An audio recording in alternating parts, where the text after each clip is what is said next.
Hello, good morning students. Welcome to RSV परिवार YouTube channel. I am Sneha, science faculty. So previous video हम discuss कर चुके थे कि सॉइल की प्रिपरेशन कैसे की जाती है एंड उसके बाद हमने सॉइल ऑफ सीड्स पढ़ा एंड नेक्स्ट अब हमारा थर्ड टॉपिक था मैन्योर एंड फर्टिलाइजर्स. तो मैन्योर क्या होते हैं एंड फर्टिलाइजर्स क्या होते हैं. किसी भी क्रॉप को ग्रो करने से पहले हम क्या उसमें क्या डालते हैं, कुछ न्यूट्रिएंट्स डालते हैं. तो क्या है मैन्योर एंड फर्टिलाइजर. तो देखिए मैन्योर नेचुरली होते हैं. कैसे होते हैं बेटा? नेचुरली होता है. जो नेचुरली हमें किससे मिलते हैं? प्लांट से एंड एनिमल से मिलते हैं. नेचुरल हमें किससे मिलते हैं? एनिमल से मिलते हैं और प्लांट से, यानी कि डेड प्लांट से. डेड प्लांट्स हमें मिलते हैं और ये हमें किससे मिलते हैं? जैसे काऊ डंग से हमें मिलते हैं. नेक्स्ट इनको क्या किया जाता है? अगर इनको एक्ट किया जाता है दोनों को, तो इसमें कुछ माइक्रो ऑर्गेनिज्म ऐड होते हैं. माइक्रो ऑर्गेनिज्म ऐड होंगे तो इसको क्या करेंगे? इसको डिकम्पोज कर देंगे. डिकम्पोज कर देते हैं. नेचुरली मैन्योर जो होते हैं नेचुरली होते हैं क्योंकि हमें प्लांट से और एनिमल से मिलते हैं. प्लांट से मोस्टली डेड प्लांट से मिलते हैं हमको, डेड प्लांट से मिलते हैं और एनिमल्स यानी काऊ डंग जैसे. फिर इन दोनों को एक्ट किया जाता है तो कुछ माइक्रो ऑर्गेनिज्म यहाँ पर ऐड होते हैं और इसको क्या करते हैं? डिकम्पोज कर देते हैं. क्योंकि क्या है, लिविंग बीइंग से हमें मिल रहा है. किससे मिल रहा है? लिविंग बीइंग से हमें मिल रहा है. लिविंग बीइंग से हमें मिल रहा है तो इसको क्या कहेंगे? लिविंग बीइंग से हमें मिल रहा है तो ये कैसा होगा? लिविंग ऑर्गेनिक सब्सटेंस होगा. Organic substance. ठीक है. अब एनिमल से लिविंग बीइंग से मिल रहा है तो इसको क्या कहेंगे? ऑर्गेनिक सब्सटेंस से कहते हैं. अब देखिए फर्टिलाइजर्स क्या होते हैं? फर्टिलाइजर्स बेसिकली हम किससे मिलते हैं? फैक्ट्री से लेते हैं. इसको फैक्ट्री से मिलते हैं इसलिए कैसे हैं? नॉन लिविंग होगा और ये नॉन ऑर्गेनिक सब्सटेंस होगा. नॉन ऑर्गेनिक सब्सटेंस होगा क्योंकि हम जो फर्टिलाइजर उसको फैक्ट्री से लेते हैं. नॉन लिविंग है क्योंकि ये किससे हमें फैक्ट्री से मिल रहा है इसलिए इसको नॉन लिविंग कहेंगे और ये नॉन ऑर्गेनिक सब्सटेंस होगा. तो आपको समझ में आ गया होगा कि मैन्योर एंड फर्टिलाइजर्स क्या होते हैं. अब नेक्स्ट इसका है कि मैन्योर और फर्टिलाइजर में डिफरेंसेस क्या क्या है. अब देखेंगे हम next manure and fertiliser. Difference between manure and fertiliser. Manure and fertiliser. अब देखिए मैन्योर क्या होते हैं? ह्यूमरस को प्रोड्यूस करते हैं और फर्टिलाइजर ह्यूमरस को प्रोड्यूस करते हैं एंड ये क्या करते हैं? सॉइल को मेंटेन करके रखते हैं. सॉइल को मेंटेन करके रखते हैं. सॉइल की फर्टिलिटी को मेंटेन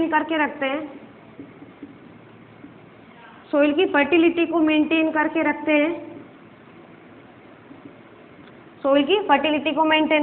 हैं. एंड ह्यूमरस को प्रोड्यूस करते हैं, सॉइल की मेंटेन को और सॉइल की फर्टिलिटी को मेंटेन कर. लेस न्यूट्रिएंट होता है बेटा, ये लेस न्यूट्रिएंट्स होता है. अब देखिए इसमें फर्टिलाइजर में देखिए लेस न्यूट्रिएंट्स होता है. अब इसमें वाटर जो है इस गैसेस का एक्सचेंज होता है, गैसेस का एक्सचेंज इसमें होता है। जो मिट्टी में पोर्स होते हैं उनको इनको ओपन कर देता है और गैसों का एक्सचेंज होता है। एंड लास्ट ये कैसा है, लिविंग ऑर्गेनिज्म है।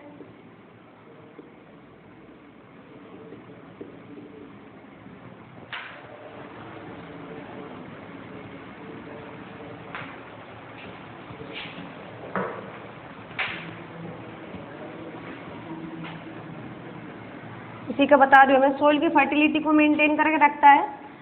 एंड सेकंड था वाटर होता है इसमें, लेस न्यूट्रिएंट होता है, लेस न्यूट्रिएंट्स होता है इसमें, और गैसेस का एक्सचेंज, गैसेस एक्सचेंज होते हैं। तो मिट्टी में जो पोर्स होते हैं उनको क्या कर देता है, ओपन करता है। अब देखिए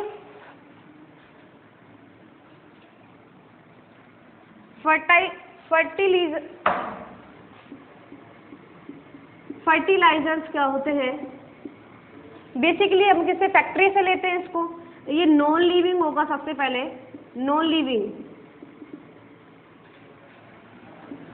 सिर्फ non organic substance, non organic substance होगा, नॉन ऑर्गेनिक सब्सटेंस होगा। ये क्या करेगा, ह्यूमरस प्रोड्यूस नहीं करेगा, ह्यूमरस प्रोड्यूस नहीं होगा इसमें। अगर वाटर को क्या करता है, पॉल्यूट करता है, वाटर को क्या करता है, पॉल्यूट करता है। अगर इस वाटर को क्या करता है, पॉल्यूट करके रखता है, रिच न्यूट्रिएंट होता है, रिच न्यूट्रिएंट्स होता है। और हमें किससे मिलता है, फैक्ट्री से मिलता है, इसको तो आपको पता ही है,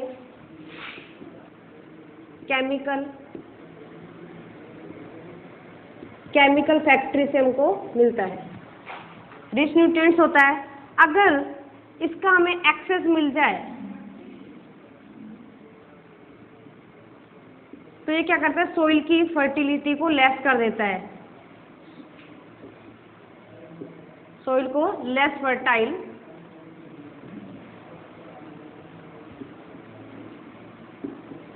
सोइल को क्या करता है, लेस फर्टाइल कर देता है। लेकिन नॉन लिविंग होता है क्योंकि नॉन ऑर्गेनिक सब्सटेंस है, ये केमिकल फैक्ट्री से हमें मिलता है, ह्यूमरस प्रोड्यूस नहीं करता, वाटर को पॉल्यूट कर देता है, रिच न्यूट्रिएंट्स इसमें होता है। अगर इसका एक्सेस हम ले लें तो ये क्या करता है, सोइल को लेस फर्टाइल कर देता है। तो आपको पता लग गया होगा कि मैन्योर एंड फर्टिलाइजर क्या होते हैं। अब देखिए इसमें क्या कहते, कौन कौन सी चीज लेते हैं अपन, NPK, nitrogen, basically nitrogen, phosphorus,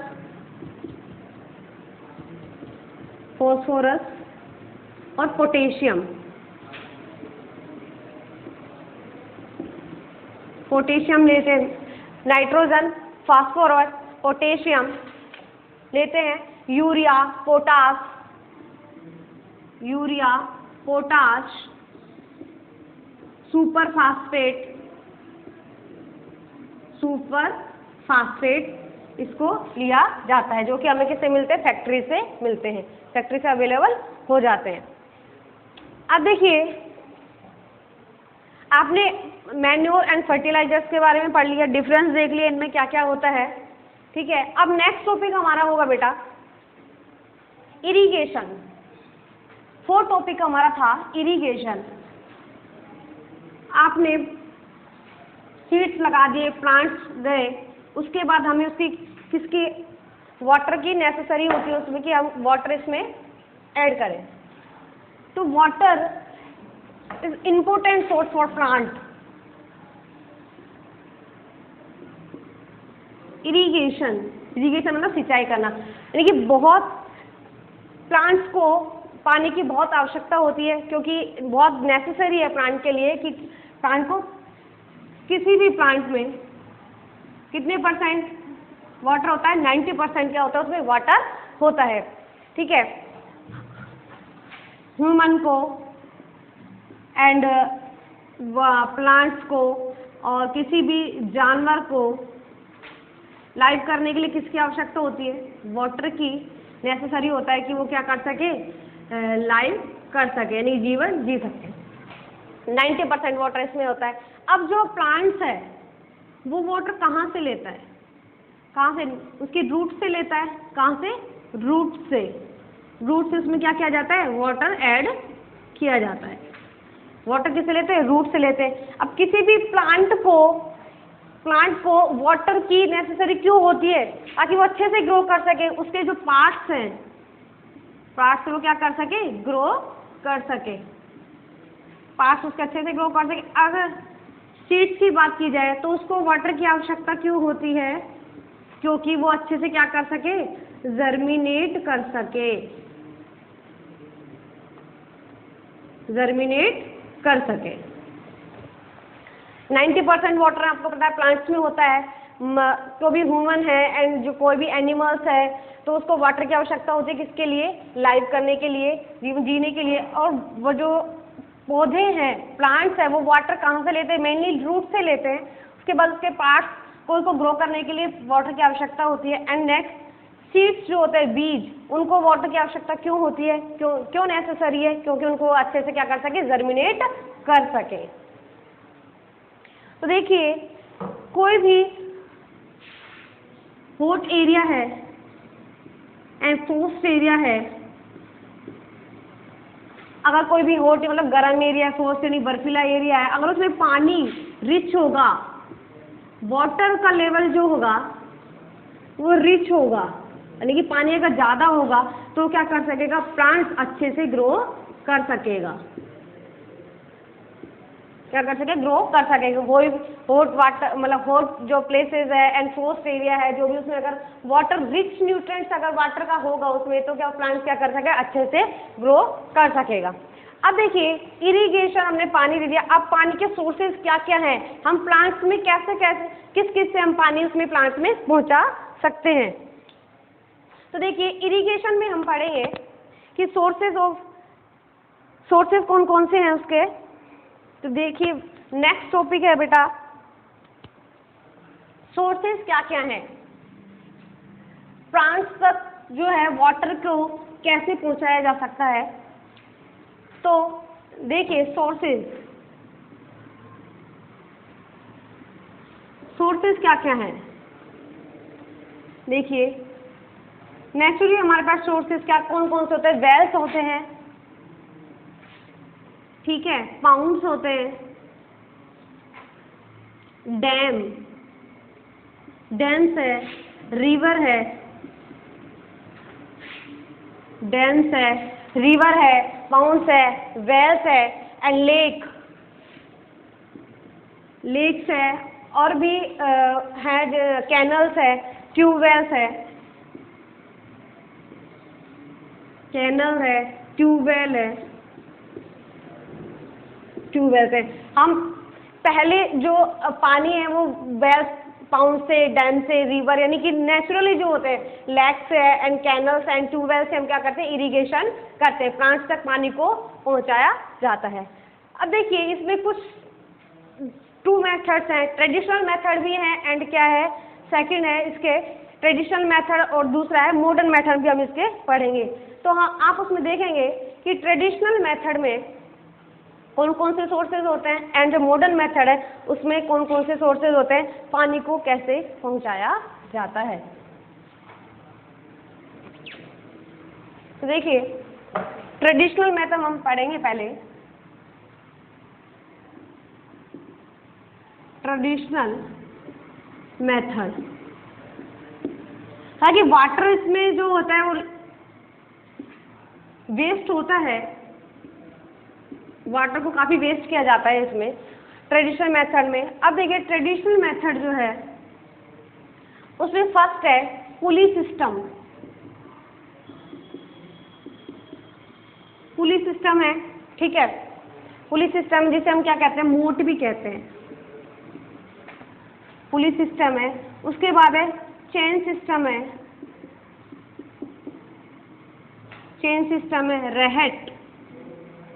रहट system है एंड फोर्थ है ढेकली। ढेकली सिस्टम। ये सब किसमें ट्रेडिशनल मेथड में आते हैं। पुली सिस्टम क्या होता है, आपने देखा होगा कभी आप फील्ड में गए हो तो फार्मर जो है एक ऐसे है रस्सी, इसमें ऐसे क्रोप लगी होती है, उसके बाद यहाँ पर कुछ बंधा हुआ होता है उसमें, तो यहाँ से जब वो पानी को खींचता है कुएं में से, यहाँ पर किसको खींचता है, पानी को यहाँ से ऊपर रहता है, तो इसी को हम जो लगा हुआ होता है उसी को बोलते हैं पुली। क्या कहते हैं बेटा इसको, पुली। यहाँ से इसमें रस्सी लगी हुई है ताकि यहाँ से इसको खींचा जाता है किसी भी फार्मर के द्वारा, किसान के द्वारा। अब देखिए सेकंड है चैन मेथड। चैन मेथड में क्या होता है, चेन्स लगी होती हैं, उस चेन से पानी को जो है वाटर को क्या है लिया जाता है। And Rehat method, Rehat method में क्या होता है बेटा, उसमें एक लकड़ी लगी हुई होती है, उसको उससे एक एनिमल से जोड़ दिया जाता है, ऐसे एनिमल से यहाँ जोड़ दिया जाता है इसको, और जैसे जैसे ये एनिमल ऐसे चारों ओर जब चक्कर लगाता है तो वो ये भी घूमता है और वो क्या है पानी उसमें गिरता रहता है। ठीक है, ये ट्रेडिशनल मेथड आपके हो गए। अब सेकंड है मॉडर्न मेथड। कौन कौन से होते हैं मॉडर्न मेथड, हम देखेंगे। ट्रेडिशनल मेथड, अब है modern method. Modern method, modern method में हम दो है, टू मॉडर्न मेथड। पहला था स्प्रिंकल,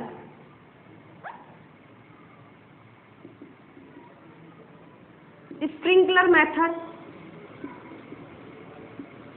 और सेकंड है आपका ड्रॉप मेथड।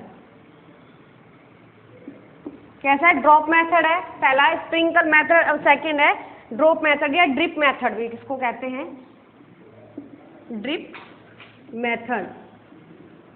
ड्रिप मेथड जिसको कहा जाता है। तो सबसे पहले हम देखें स्प्रिंकल मेथड क्या होता है। स्प्रिंकल मेथड क्या है, देखिए स्प्रिंकलर मेथड, स्प्रिंकलर मेथड में अनइवन लैंड के लिए यूज किया जाता है। अनइवन लैंड, अनइवन लैंड के लिए क्या किया जाता है, यूज किया जाता है। अनइवन लैंड का मतलब उबड़ खाबड़ जो जमीन होती है उसके लिए हम यूज में करते हैं। वाटर जो है बहुत अच्छे से प्लांट में जा सके इसलिए हम इस मेथड को यूज करते हैं। तो देखिए स्प्रिंकल मेथड कौन सा होता है,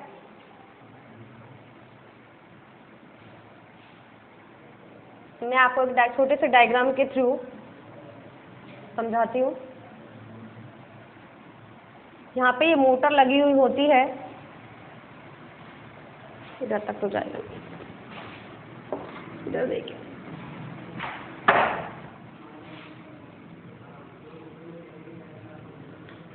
स्प्रिंकलर मेथड,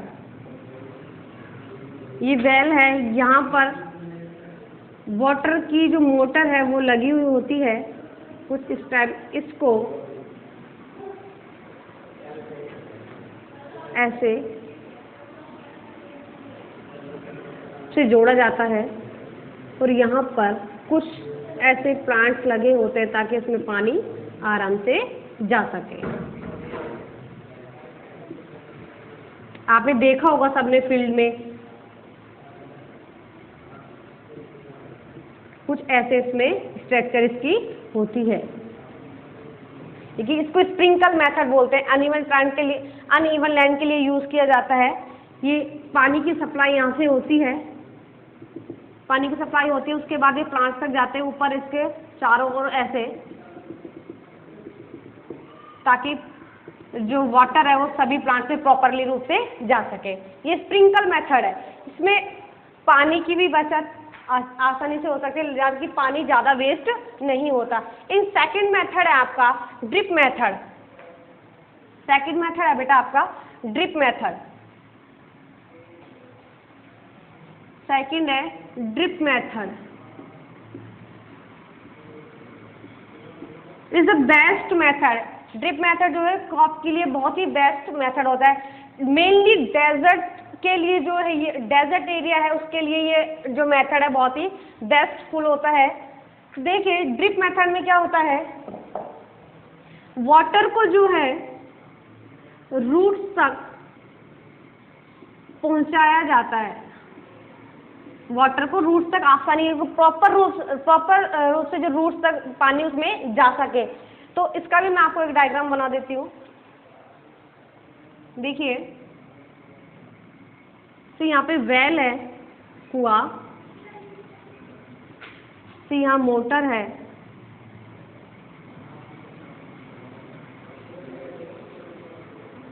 वाटर की सप्लाई की जाती है,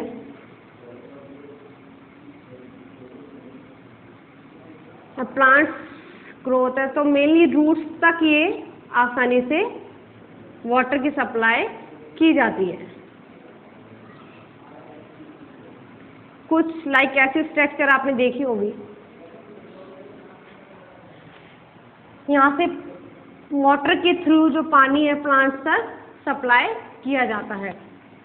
ड्रिप मेथड में पानी है जो बहुत ही कम वेस्ट होता है, ये बहुत अच्छा मेथड है प्लांट्स की इरिगेशन के लिए।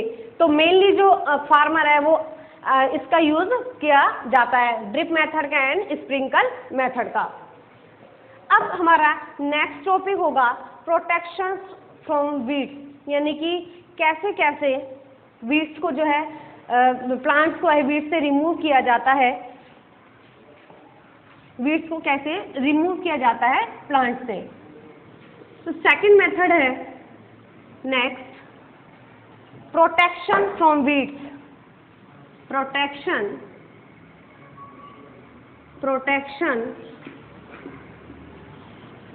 From weeds. हम वीड्स को प्लांट से रिमूव क्यों करते हैं, क्योंकि हम प्लांट्स जो है उस प्लांट से जो रिच न्यूट्रिएंट्स है वो वीड्स ना ले ले, यानी कि प्रॉपर रूप से जो न्यूट्रिएंट्स है वो प्लांट्स तक पहुंच सके, इसलिए हम वीड्स को क्या कर देते हैं, प्लांट से रिमूव कर देते हैं। तो देखिए मेनली जो वीड्स है वो किसके थ्रू रिमूव किया जाता है, या तो खुरपी, यानी कि या तो खुरपी के द्वारा उसको रिमूव किया जाता है, स्क्वाड यानी खुरपी के द्वारा हम उसको क्या करते हैं, रिमूव कर देते हैं। एंड सेकेंड है वेडिसाइड्स,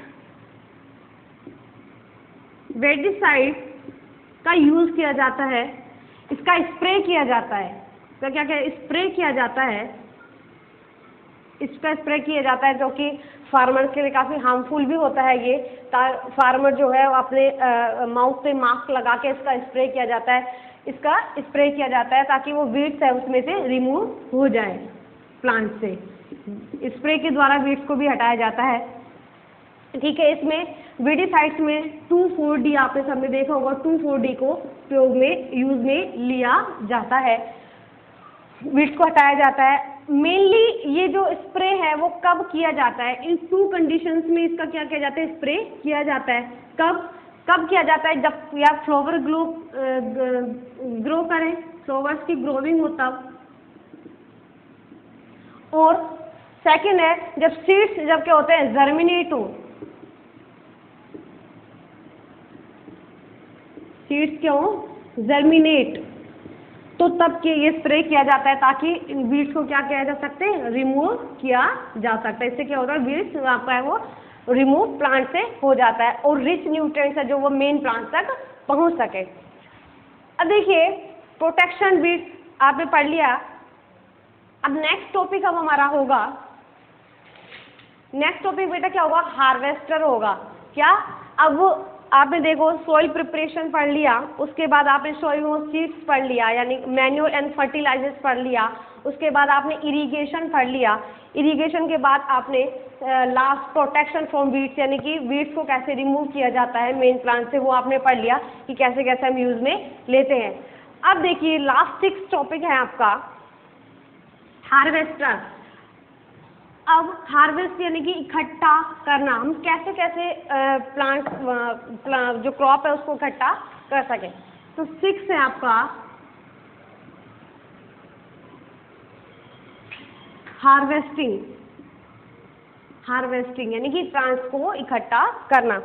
अब प्लांट्स को कैसे हम इकट्ठा कर सकते हैं, या तो हार्वेस्टर के द्वारा इकट्ठा कर सकते हैं, या तो हार्वेस्टर के द्वारा क्या कर सकते हैं, हार्वेस्टर के द्वारा हम इसको क्या कर सकते हैं, इकट्ठा करते हैं, या फिर स्पिकल्स के द्वारा भी हम क्या कर सकते हैं, इसको हटा सकते हैं। उसके बाद क्या होता है, 3-4 मंथ्स में, 3 and 4 या 5th मंथ में आपकी क्रॉप क्या हो जाती है, प्रिपेयर हो जाती है। क्रॉप क्या हो जाती है, प्रिपेयर हो जाती है। अब प्रिपेयर जब हो जाती है क्रॉप, तो क्या किया जाता है, शेफ जो है, शेफ से हम ग्रेन्स को क्या कर लेते हैं, अलग कर लेते हैं। ग्रेन्स को क्या कर ले, अलग कर लेते हैं। शेफ का मतलब जो बाली है उससे हम, बाली आपने देखी होगी, जो प्लांट्स है उसके ऊपर जो बाली, ये वीट की जो ऊपर की जो बाली है उसको अलग कर लिया जाता है। शेफ से ग्रेन्स को अलग किया जाता है। अब इससे, इस ग्रेन्स के द्वारा अलग कर लिया, उसके बाद हम क्या करेंगे, थ्रेशिंग के द्वारा, किसके द्वारा, थ्रेशिंग के द्वारा इसको अलग कर लिया जाता है। अब इसके थ्रेशिंग के बाद कंबाइन जो है उसके द्वारा क्या होता है, थ्रेशिंग एंड उसको कटिंग का कार्य भी ये करता है, कटिंग भी करेगा और थ्रेशिंग भी करेगा। ठीक है, नेक्स्ट अब देखो, आपने हार्वेस्टर देख लिया। 7 टॉपिक हमारा होगा अब स्टोरेज का, यानी कि क्रॉप को जाए स्टोरेज कैसे कैसे रखा जा सकता है। अगर हमें कोई भी क्रॉप जो है लॉन्ग टाइम के लिए स्टोर करके रखनी, लार्ज स्केल पर अगर हमें स्टोर करके रखनी है, तो हम कैसे कैसे उसको कर सकते हैं, कैसे कैसे हम उसको प्रोटेक्ट कर सकते हैं, इंसेक्ट से या फिर एनी इन्फेक्शन से, कुछ से भी। तो देखिए, लास्ट जो हमारा है स्टोरेज, क्रॉप को कैसे स्टोरेज, हमने ग्रेन्स को अलग कर लिया। अब इस ग्रेन्स को प्रोटेक्ट करके कैसे कैसे रखा जा सकता है। 7th है स्टोरेज।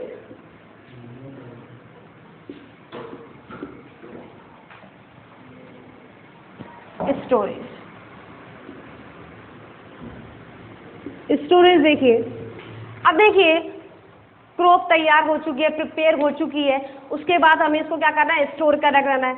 स्टोर करके रख जाए, अगर स्टोर करके हमको रखना है, क्रॉप को क्या करना है, लॉन्ग टाइम के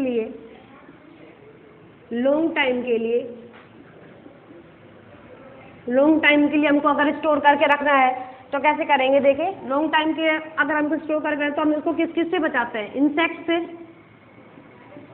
इंसेक्ट से बचाते हैं, रैट्स, चूहे वगैरह जो होते हैं वो, कुछ माइक्रो ऑर्गेनिज्म जो है, मॉइस्चराइज। अगर हम आपने फसल को बाहर रख दी, या फिर कोई भी आपके जो फूड है उसको अगर आपने बाहर रख दिया, तो वो मॉइस्चराइज करके वो क्या है, खराब हो सकता है। जैसे बीट्स वगैरह है, मेनली जो होता है मॉइस्चराइज करके उसमें क्या कर देती है, फंगस लग जाती है। तो अगर लॉन्ग टाइम के लिए, तो हमें इनको इनसे क्या करना होगा, प्रोटेक्ट करना होगा। इंसेक्ट्स है, रैट्स है, माइक्रो ऑर्गेनिज्म एंड मॉइस्चराइजेशन है। इसके बाद अगर लार्ज स्केल पर हम देखें, अगर हम देखें तो मेनली क्या करते हैं, सिलोज और ग्रेनरी का यूज करते हैं। सिलोज और ग्रेनरी का इसमें यूज किया जाता है।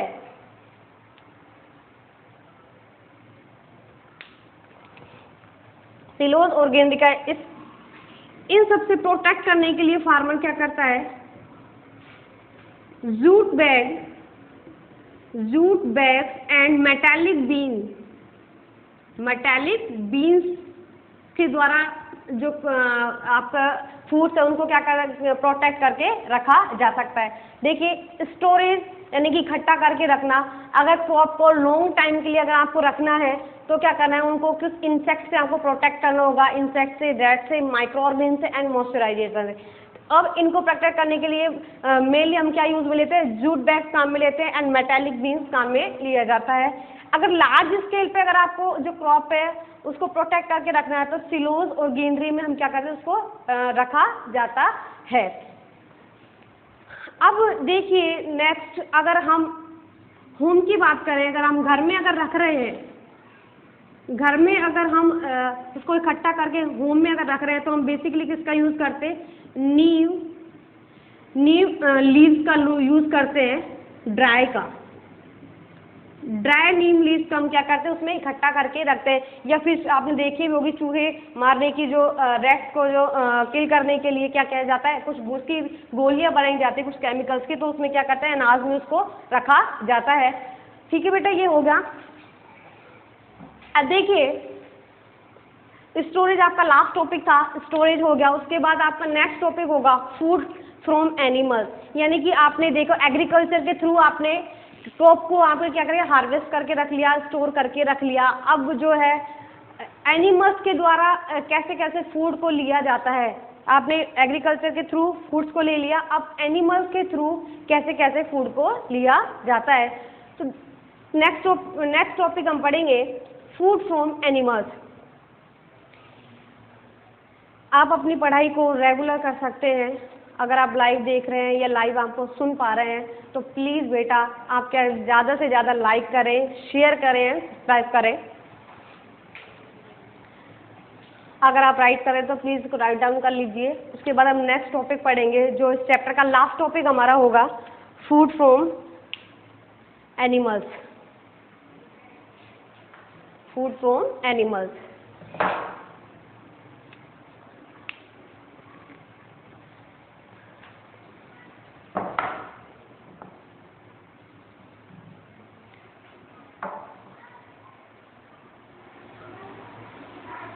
कोई भी स्टूडेंट छूटे ना भाई पढ़ाई से,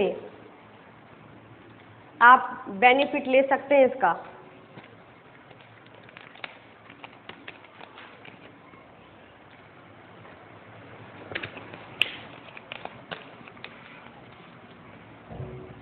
देखिए इस चैप्टर का लास्ट टॉपिक आज हम पढ़ेंगे। लास्ट टॉपिक हमारा होगा आज का चैप्टर का फूड फ्रॉम एनिमल्स।